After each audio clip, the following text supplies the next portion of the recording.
পররাষ্ট্র উপদেষ্টা তৌহিদ হোসেন বলেছেন, সামনে অত্যন্ত একটা বড় পরীক্ষা আছে, আর তা হচ্ছে নির্বাচন। সেক্ষেত্রে আইন শৃঙ্খলাটা খুব গুরুত্বপূর্ণ।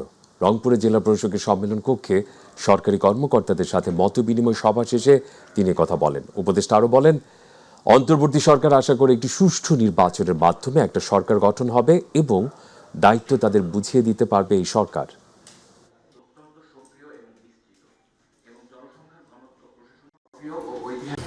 প্রফেসর ইউনূস কিন্তু সবসময় বলছেন যে এটা একটা আদর্শ নির্বাচন হতে হবে, যেটা থেকে কারো কোনো কমপ্লেন থাকবে না, এবং সেক্ষেত্রে আইন শৃঙ্খলাটা খুব গুরুত্বপূর্ণ।